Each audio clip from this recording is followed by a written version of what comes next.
Nestlist YouTube channel. Selamat pagi semuanya, perkenalkan nama saya Dwi Novitasari dari Divisi Marketing. Pada hari ini saya akan membawakan ILM dengan topik tentang Corporate Social Responsibility atau biasa disingkat CSR. Secara historis kita mengetahui bahwa perusahaan beroperasi dengan satu tujuan utama, yaitu memaksimalkan keuntungan. Namun selama beberapa waktu terakhir, tujuan tersebut telah banyak berubah. Banyak pemimpin bisnis yang menyadari bahwa mereka memiliki tanggung jawab untuk melakukan yang terbaik bukan hanya untuk perusahaan mereka, tetapi juga untuk lingkungan dan masyarakat sekitar. Ide ini lalu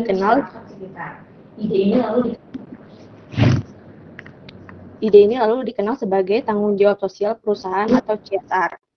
Bukan hanya tentang tanggung jawab sosial, hal ini juga tentang bagaimana caranya agar perusahaan menyadari bahwa kegiatan yang dilakukan oleh perusahaan juga berdampak pada semua aspek di sekitarnya.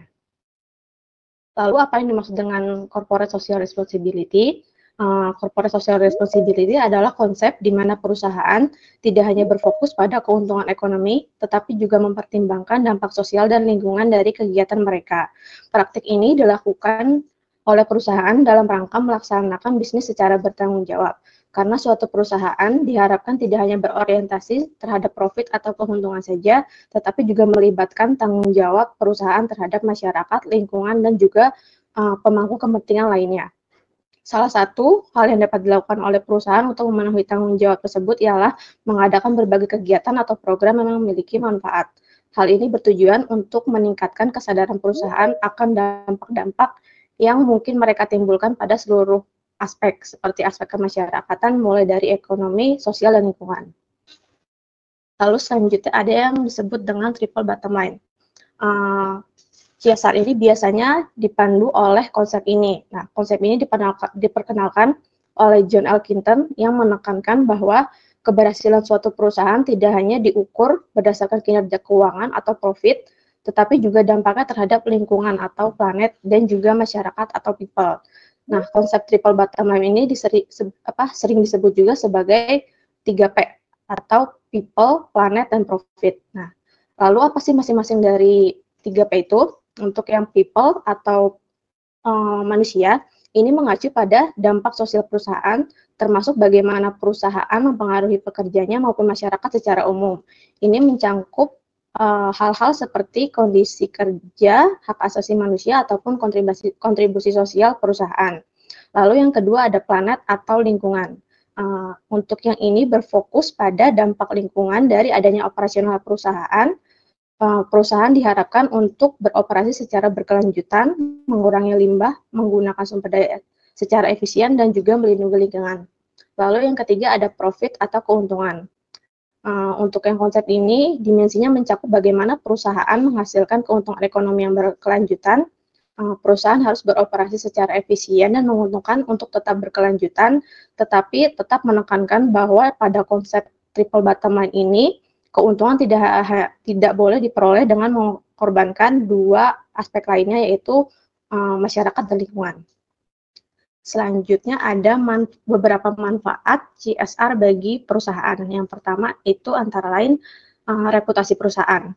Dengan adanya kegiatan CSR yang dilakukan oleh perusahaan, tentunya dapat meningkatkan citra dan reputasi perusahaan di mata publik. Yang kedua, ada kepercayaan konsumen. Konsumen ini cenderung lebih mendukung perusahaan yang mendukung atau bertanggung jawab secara sosial terhadap lingkungannya. Yang ketiga, ada kepuasan karyawan. Karyawan ini cenderung lebih puas bekerja pada perusahaan yang memiliki nilai-nilai etis dan juga komitmen terhadap lingkungan dan juga tanggung jawab sosialnya. Lalu yang keempat ada keberlanjutan jangka panjang.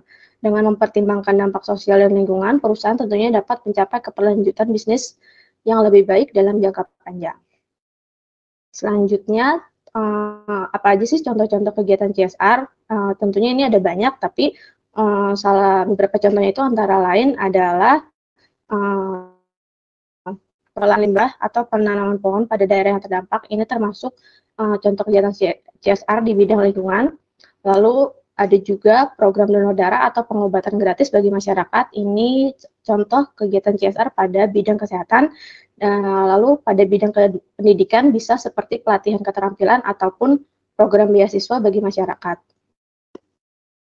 Sebagai penutup, bisnis yang dapat beradaptasi dengan gelombang masa depan adalah bisnis yang dijalankan dengan bertanggung jawab secara sosial dan juga terhadap kelestarian lingkungan hidup demi kepentingan generasi di masa mendatang. CSR ini tentunya menjadi salah satu cara bagi perusahaan untuk menciptakan keseimbangan terhadap keseluruhan aspek, baik itu dari aspek internal maupun eksternal, agar saling terintegrasi, mulai dari bisnis yang berkelanjutan hingga menjadi praktik bisnis yang bertanggung jawab hingga dapat mendukung agenda keberlanjutan.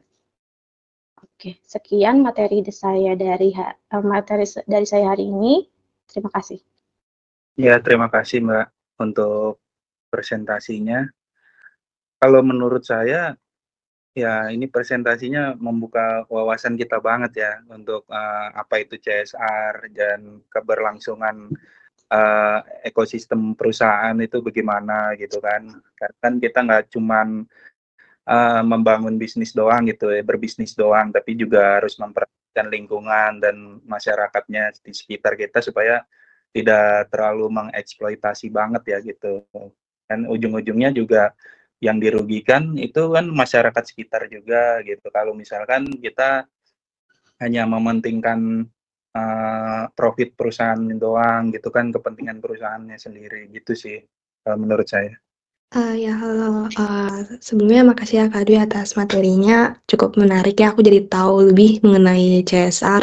Kalau CSR itu juga bawa pengaruh ya buat masa depan, terutama dalam kegiatan melestarikan lingkungan. Mungkin gitu aja sih dari aku. Makasih ya Kak Dwi atas materinya. Ingin bertanya nggak? Jadi gimana ya kalau program ini tuh bisa kayak efektif atau bermanfaat gitu Kak ke masyarakat? Itu bagaimana ya caranya? Terima kasih Kak. Oke, terima kasih Satya atas pertanyaannya. Tadi pertanyaan itu bagaimana supaya kegiatan CSR itu efektif ya? Supaya kegiatan perusahaan itu efektif, tentunya dari perusahaan itu perlu cari tahu dulu nih dampak dari adanya perusahaan itu tuh, dari adanya perusahaan mereka tuh apa ke lingkungan mereka. Terus kebutuhan dari masyarakat di sekitar perusahaan tersebut tuh apa sih gitu kan? Apakah sekiranya terkait dari kesehatan masyarakat ataupun pendidikan gitu kan. Nah dari situ dengan perusahaan cari tahu dulu itu, tentunya mereka bisa menyusun tuh program yang tentunya bisa tepat sasaran ke masyarakat atau lingkungan mereka. Dengan begitu tentunya bisa kegiatan CSR itu menjadi lebih efektif bagi perusahaan tersebut. Oke, terima kasih. Selamat pagi. Kalau dari saya, jadi apa aja tantangan utama yang dihadapi dalam menerapkan CSR, terus bagaimana mengatasi hambatan dalam menjalankan program CSR tersebut.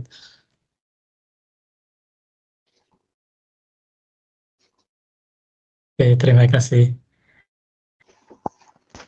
Oke, terima kasih Pak Eko atas pertanyaannya.